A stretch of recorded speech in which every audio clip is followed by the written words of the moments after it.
This is how I make my concoction. Empty bucket, steel wool, and vinegar. And chicken audience.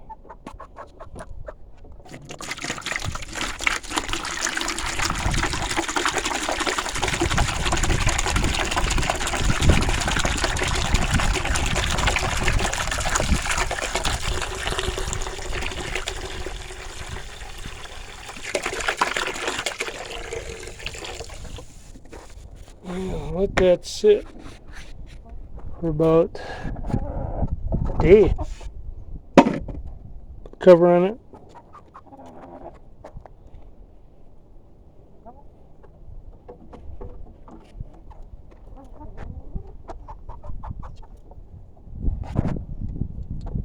Yeah, chickens think it's some kind of party for them.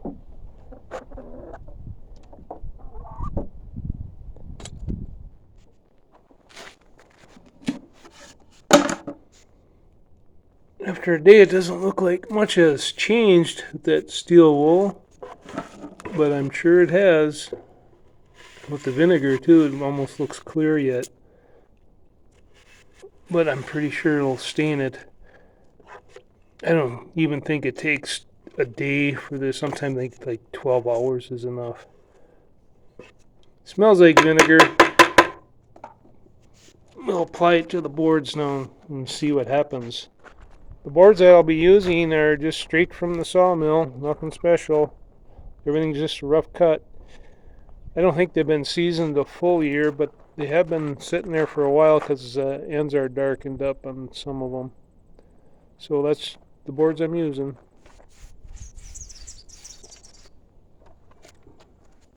Just get them all soaked down good.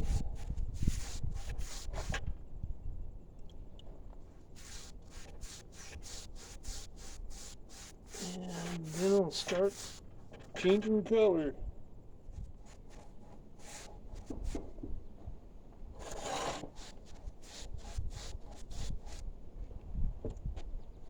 After I get all the boards soaked down with that solution, I just need to be patient now and let it activate.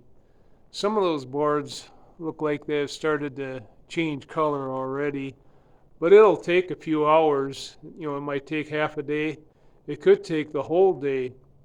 If it's a sunny day, it can activate it a lot faster, it seems. It seems to accelerate it on a sunny day. I don't know if it's the heat or just the light itself, but when it's cloudy like it is today, it's probably going to take quite a bit longer. But anyway, we'll come back later and take a look to see how they changed. It's later now. It's about a day and a half later. It was rainy and cloudy before the sun came out and dried everything up, and I do think that sun helps accelerate the change. So now these boards look kind of weathered and grayed. Some people like to just leave it like that for barn boards. And now we'll take the disc sander and see what turns up when we sand them a little bit. Nice sunny day today. Dust mask on and let's see what's underneath this gray board.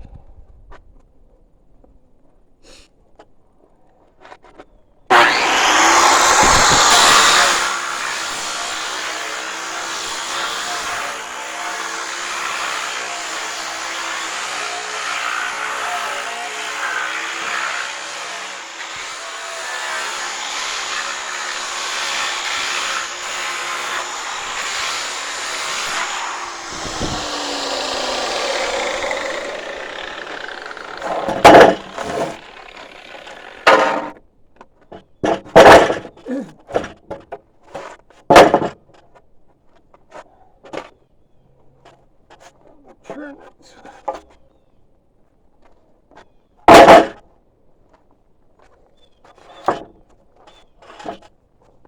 If I look closely, I can see the.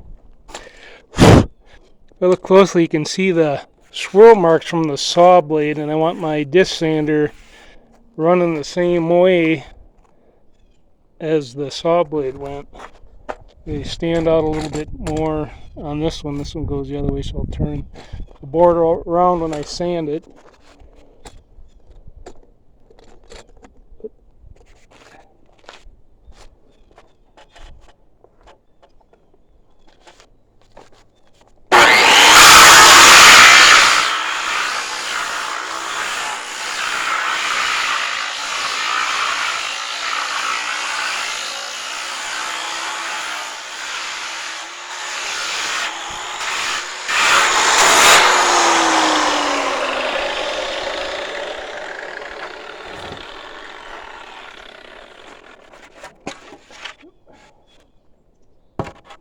Just one-handed.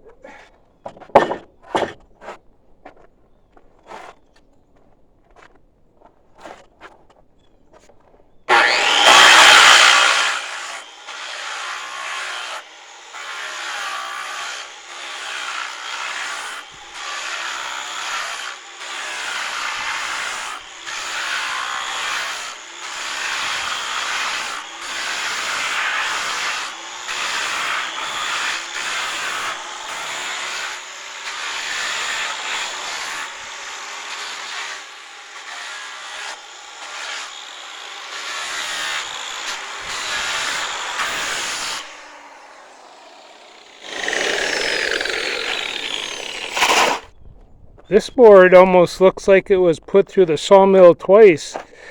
It's got swirls in this direction and the other direction. That'll be kind of cool when I put that Thompson water seal on there. It'll bring out the grain more yet.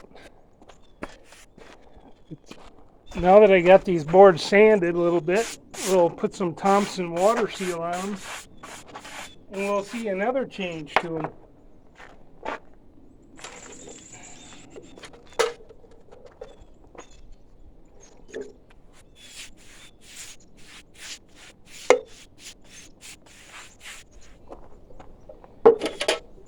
Do one more here.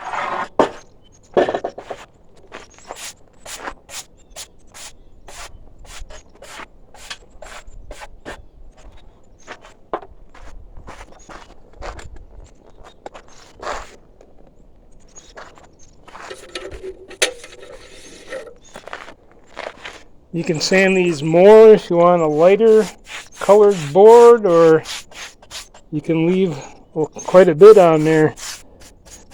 And also depends on the wood too. Some of the grains of some of these boards are tighter. That depends on what kind of wood it is too. These are all pine boards. Well, I'm pretty sure they're all pine boards. Somebody might have slipped something else in there, but I think these are all just pine boards.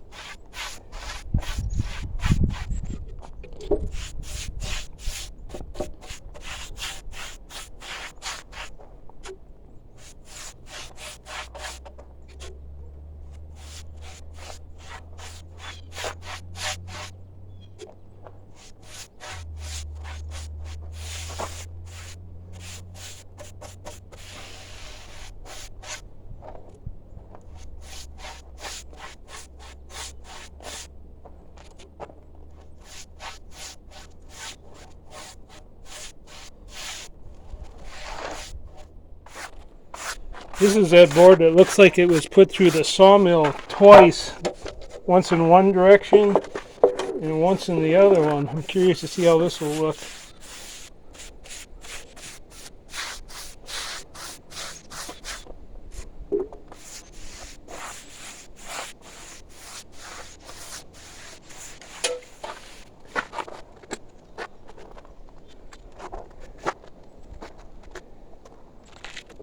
So this is how I'm getting my aged looking, weathered looking, rustic looking, repurposed looking boards.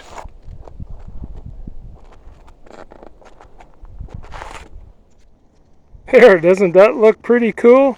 Some of those boards really come out with their grain and saw cuts. I think that's really cool looking.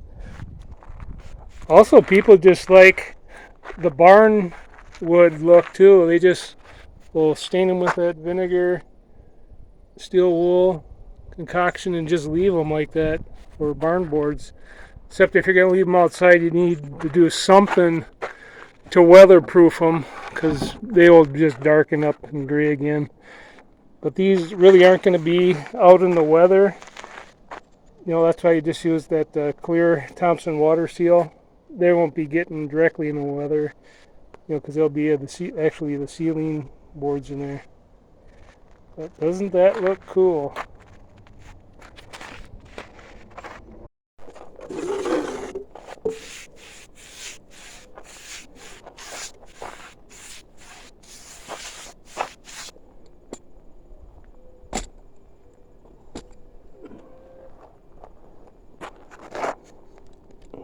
That's a very cool looking board.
This is the way the boards ended up looking after they were on.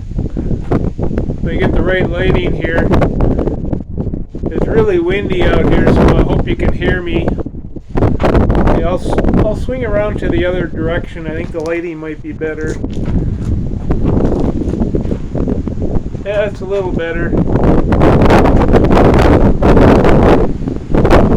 Those boards look pretty cool up against these beams.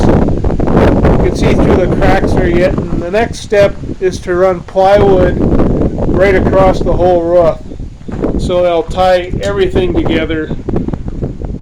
I'll run plywood right across rafters, and then right across the boards too, and that'll even everything out, because some of those boards were different thicknesses. It was a little uneven, and the plywood will even everything out, and you'll see that through any cracks that develop. I'm sure they'll shrink a little bit more, and then you'll just see wood when you stand here looking up at them. But anyway, I hope this video is beneficial to people who are wondering what they're going to look like, and this is how they look.